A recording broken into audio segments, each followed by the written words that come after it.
Olá a todos, sejam bem-vindos ao canal Pleiadianos, nosso programa Mitologar.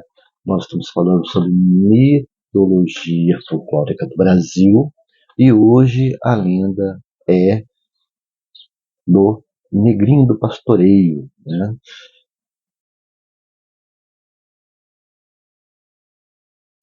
Este mito, um tanto triste, mas ele reflete algumas verdades que nós não gostamos da história do nosso país, da nossa gente, e que ainda hoje este mito reflete diretamente no que nós achamos, pensamos e fazemos com relação às outras pessoas.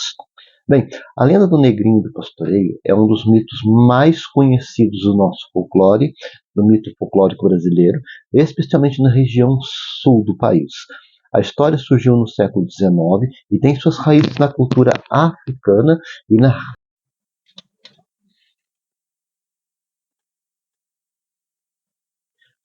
A história surgiu no século XIX e em suas raízes cultura africana e a religião cristã. A lenda é muitas das vezes usada para ilustrar os horrores da escravidão que foram praticados aqui no Brasil.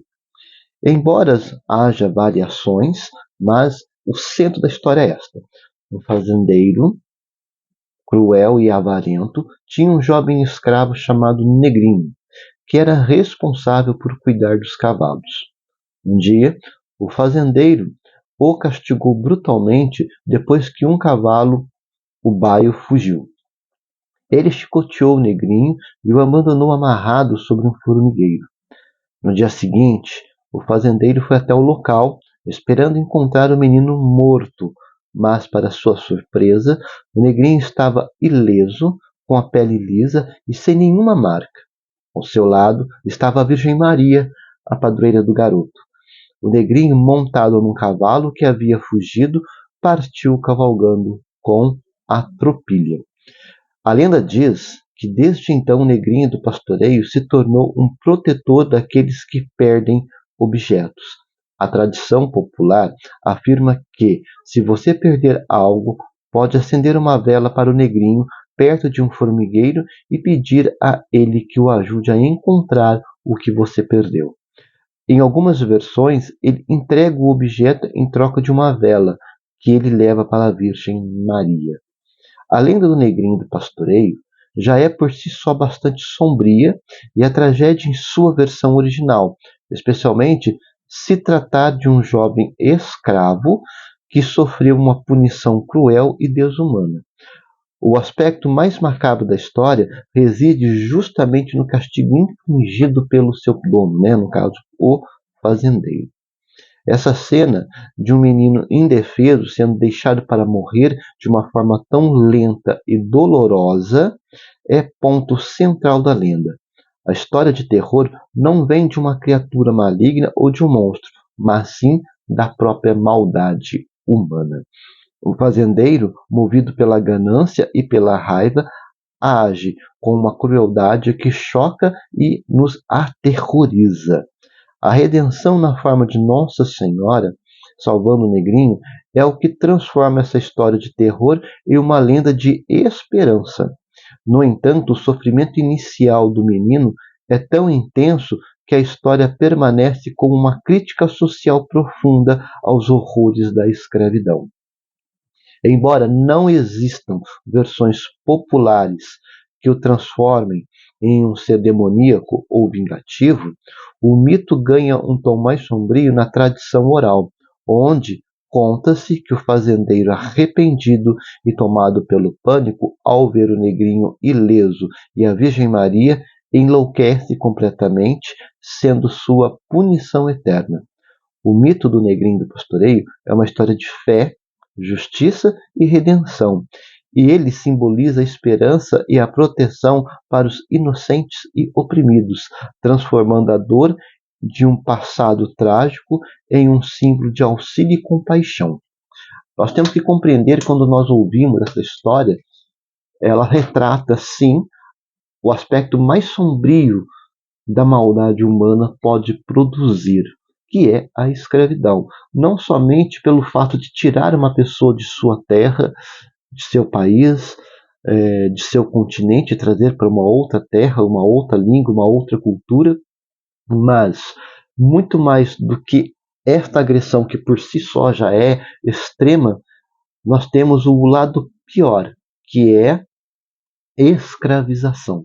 A escravização do ser humano, de uma pessoa, para dar lucro a outro através da mão de obra compulsória. O que é mão de obra compulsória? Trabalho forçado. Né? E aí nós temos várias histórias, né? Quem aí vive em cidades onde a escravidão foi implantada, como na minha cidade. A minha cidade foi uma das cidades do Vale Histórico, do estado de São Paulo, em que a produção em larga escala de café, né, que é a monocultura, quando é a produção de larga escala de um único produto, é chamado de monocultura. A monocultura do café na minha cidade, ela teve um barão, vocês terem uma ideia de como foi rico a produção de café nessa região. Um dos barões do café veio da minha cidade e, portanto, a mão de obra escrava ela foi muito utilizada. Então nós podemos entender que a maldade dessa escravidão, dessa crueldade, ela não tem idade. Ela não tem idade, porque ela se vinga, né, se vinga, né, o vingar, o crescer, o desenvolvimento dessa cultura está na diferença da cor da pele, aonde o branco se sobrepõe ao negro. E o negro é compulsoriamente inferiorizado, marginalizado e violentado em todos os aspectos, em todas as pretensões que se possa imaginar, em nome do lucro. Nós vemos aí que, a partir da história, né, uma criança sente desde cedo o peso dessa diferença de ser negro e, portanto, escravo de um homem branco. Muito mais do que isso, nós vemos ainda a questão da esperança manifestado na aparição da Virgem Maria. Essa alegoria, nós podemos traçar um paralelo com o Alto da Compadecida, que justamente reflete isso, redenção. A redenção está não somente em você se sentir arrependido do erro que você cometeu, mas, sobretudo, consertar o que está errado. No caso do mito do negrinho do pastoreio, deste mito, o enlouquecimento do mau fazendeiro em vista da redenção, porque a redenção, a pessoa da Virgem Maria, mostrar que a criança estava intacta, ilesa, livre das algemas da maldade da escravidão, é uma perturbação tamanha que faz com que a pessoa enlouqueça. Por quê? Porque ele vai ser deparado diretamente com seus demônios pessoais. E aí eu me pergunto, e fica aqui na minha cabeça, quais demônios pessoais nós precisamos confrontar em nós mesmos diante da maldade que nós produzimos? Hoje nós vivemos no século XXI, cheio de tecnologia, e nunca se produziu tanta maldade como nós estamos produzindo. Começando pela difamação, mentira, ódio gratuito, desavenças, racismos velados. Isso quando nós não encontramos diretamente ligado, quando falamos de criança, né? Exploração de mão de obra infantil, exploração sexual infantil, abandono infantil. Isso quando nós não vemos crianças, né, abandonadas, vivendo a graça da miséria no mundo moderno. A graça da miséria moderna. E nós passamos vendo tudo isso de maneira como se não nos atingisse, como se não fôssemos responsáveis. De fato, a responsabilidade, sim, é nossa. Por quê? Porque a sociedade, quem a constrói somos nós. Quem vive nela somos nós.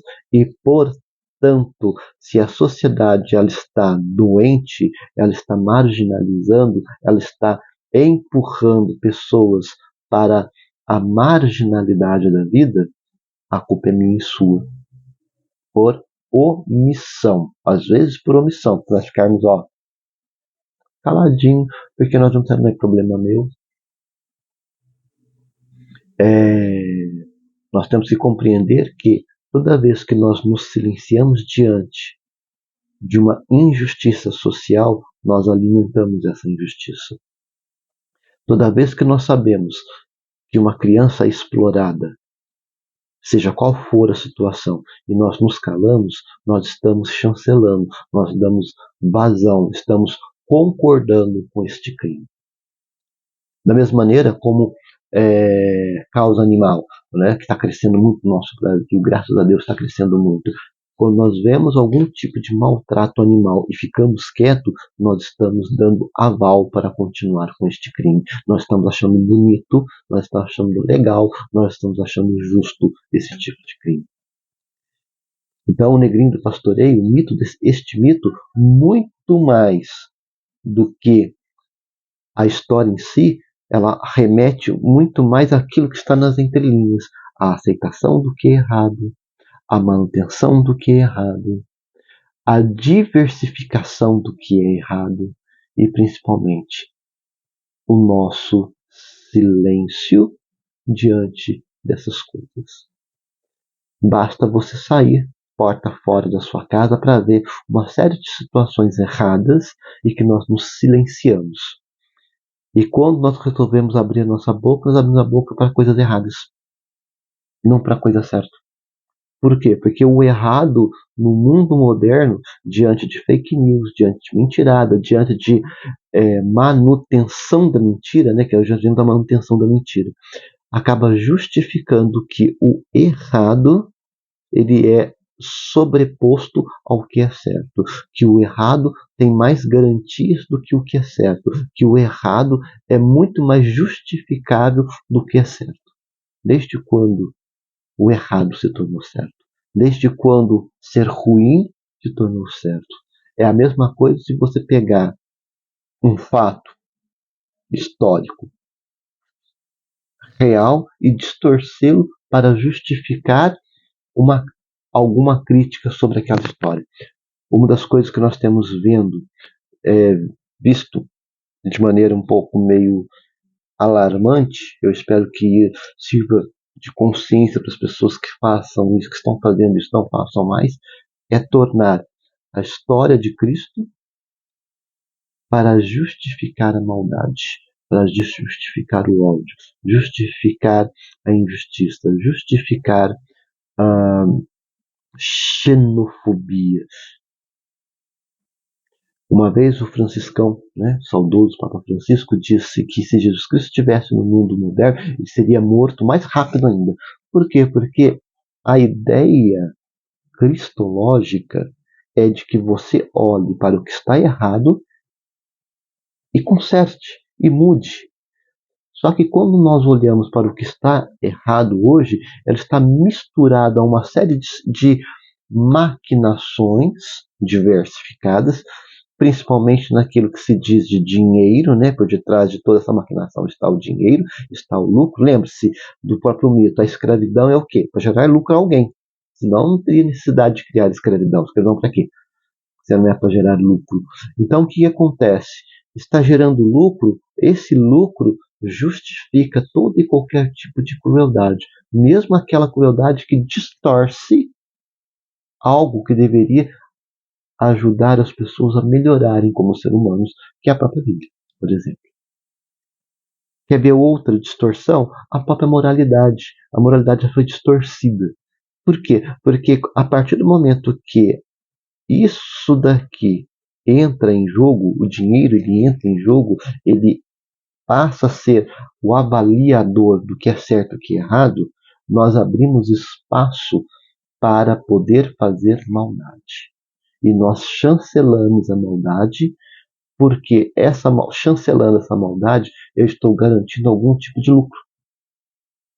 No mito, a escravidão gerava lucro, e em nome desse lucro eu podia fazer qualquer tipo de atrocidade com qualquer negro. E hoje, no mundo moderno, nós fazemos qualquer atrocidade com qualquer pessoa, desde que essa atrocidade seja convertida em lucro financeiro. E aí eu posso discriminar, eu posso descaracterizar a pessoa humana. E aí eu fico pensando comigo, quando foi que nós deixamos de ser seres humanos para nos tornarmos um simulacro de ser humano? O que é um simulacro? Algo que lembra um ser humano, mas que está longe de ser um ser humano. Porque esse simulacro está carregado de toda torpe de pensamento, todos os engodos de mentira, todas as todo construção ignóbil que uma mente má pode produzir. Tanto que tem um jogo chamado Magic the Gathering, vocês já ouviram falar. Sempre tem na carta, tem um personagem e geralmente ele tem um mote, né? O pensamento de um personagem. Tem um mote que explica justamente isso. As melhores ideias costumam sair das piores mentes. E as piores mentes estão produzindo ideias maravilhosas, mas voltadas para a maldade, voltada para destruir, não para construir, para destruir, para acabar, para descaracterizar, para escravizar cada mais e mais as pessoas. E no mundo moderno, hoje, não tem mais distinção de raça. Não que a raça negra não seja, de certa maneira, ainda o alvo maior desta agressão. Continua sendo. Mas hoje, em nome do dinheiro, que é o agressor maior, que é o dinheiro, já ultrapassou as fronteiras de idade, de raça, de sexo, de tudo. Estamos todos ligados a toda e qualquer sorte de desgraça da obtenção de lucro. Fica para nós pensarmos como nós estamos lidando com a nossa vida, com a vida das pessoas que nos rodeiam, com a nossa sociedade, no nosso silêncio diante das maldades que andam acontecendo todos os dias ao nosso redor. Bem, me despeço por aqui, desejo a todos vocês um bom final de semana e nos encontraremos na próxima semana aqui no canal Pleiadianos. Um abraço a todos.